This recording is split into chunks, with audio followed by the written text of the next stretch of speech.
answer night enforcement. Is this the... Yeah, I can relay the questions. What question? Who's got a question? I have a question. The 2.1 million saved annually with Tucson, was that just the street light retrofit? Or what lighting was involved in that savings? So that's a very technical question that I am not. So if you want to answer to that question, track down John Barentine or Chris Monrad. They'd be happy to go into that for you. Yeah. Yeah. So my question is about the chapters around the country. So what role do you see the chapters playing in kind of creating the strategy, and how do they fit in with the overall organization? Yeah. So the question is about how do the chapters around the country, and I'd say around the world, fit into playing this? Does anyone want to?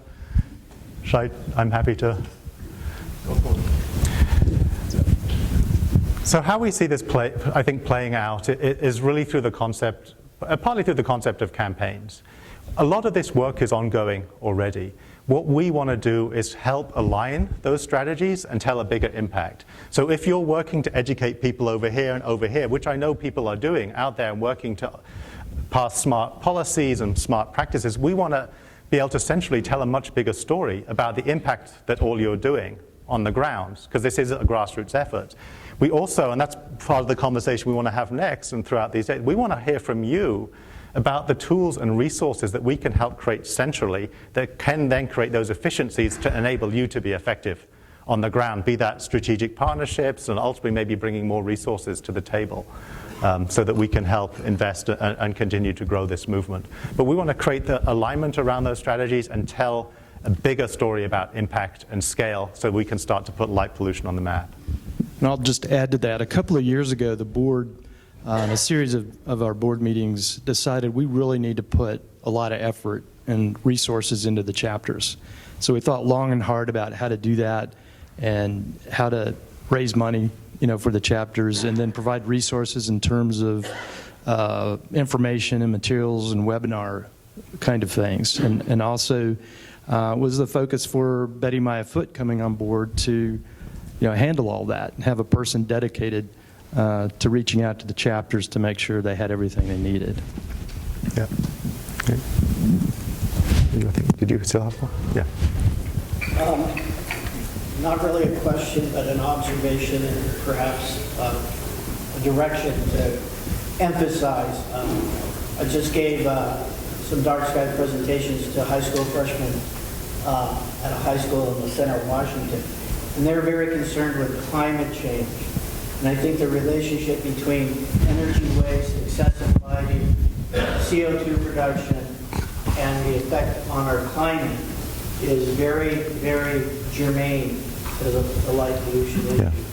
And especially as you mentioned, suburban sprawl of light pollution and how that can work. Carried a lot of weight, more than a lot of the other aspects. And I think that's recognized in our vision statement as well. You'll see that. So the observation is just the relationship to climate change, which is clearly an important issue, particularly for a lot of the younger generations. So I think the call out is right. You'll see that in the documents that we'll share with you.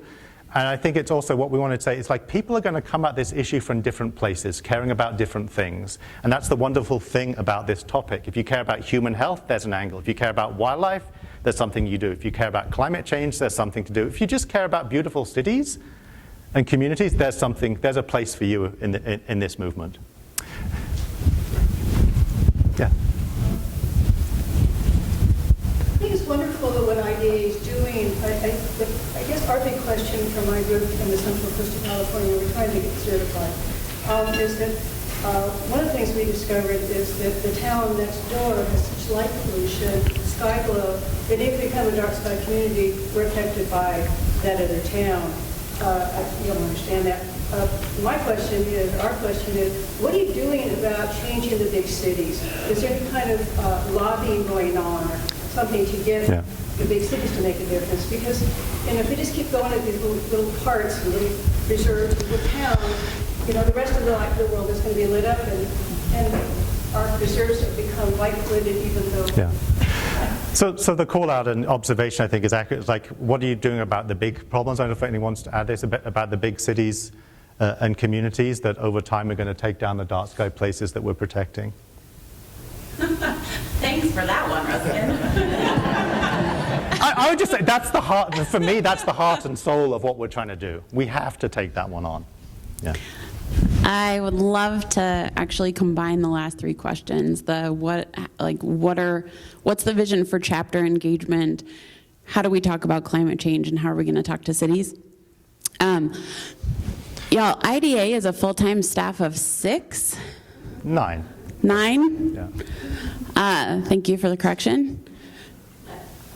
Full-time staff of 9. They're brilliant. They are capable. Each one of them does the work of 5 humans, which gets us to 45. So I've been really impressed by how strategic folks have been about thinking about truly empowering chapters to respond locally.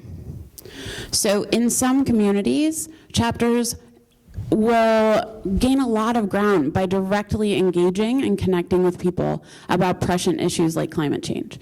In other communities, that won't fly. That's okay. Y'all know your context best. And so one of the things we need to do is to motivate an ecologically situated, aware citizenry that understands how they personally are impacted by light pollution and why it's important to act upon. And that work has to happen in urban places. So one of our charges is to support this work even when you can't have a star party. Where does this live, and how do chapters engage in ways that are invitational, celebratory, fun, possible, and invite as many people to the party as possible?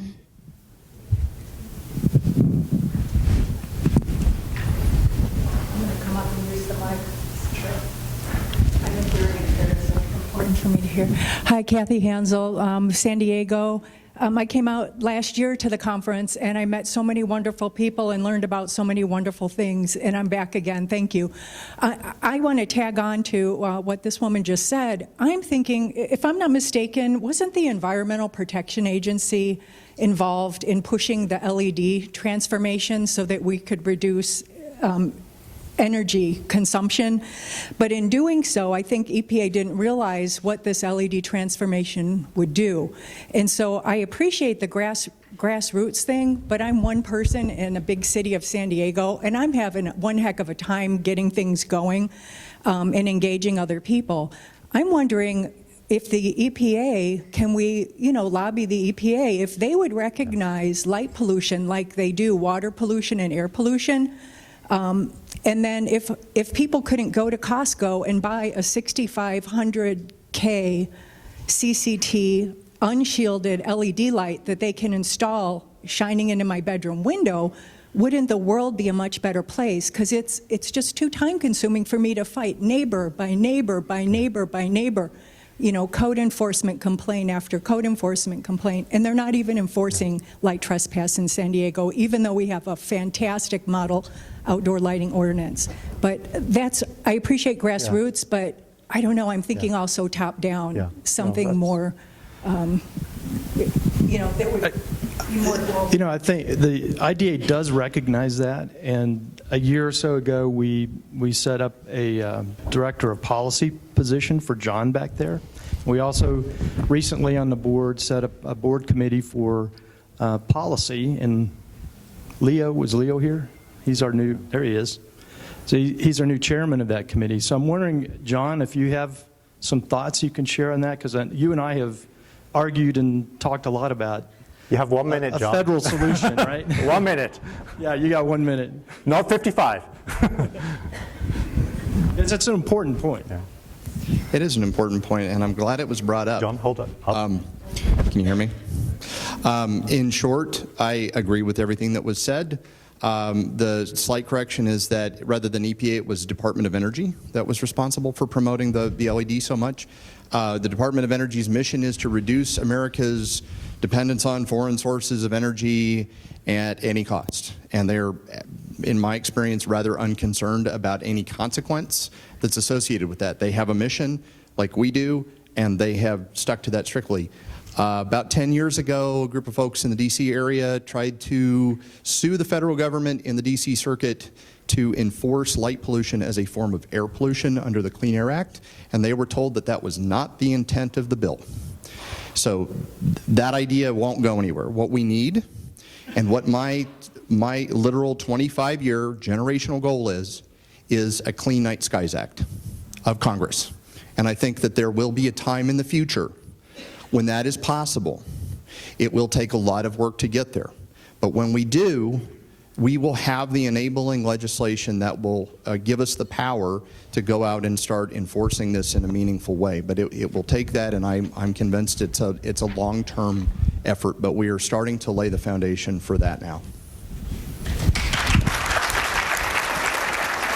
So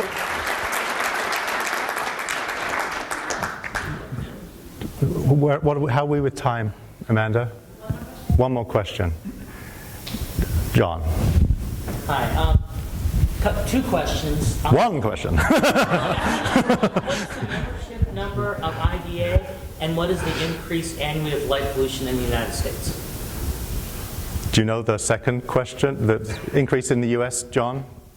It's less than 1%. It's less than global average. Yeah, so we're under the global average, but it's tracking population growth in the U.S. Yeah. Yeah. In terms of the membership number, is Susan here? Anna Marie, do you recall? It's like 4,000. Yeah. So we need to grow that. We're a small but mighty movement, and we have huge upside and potential.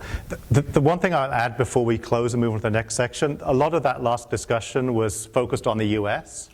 I think one of the things we've challenged John and Leo to think about, and one of the themes in last year's strategic plan was putting the I back in the IDA. So we're trying to think about the international aspects of this. And candidly, the US might not lead on this issue. And that might have to be okay. Maybe the US comes along to the party a little bit later.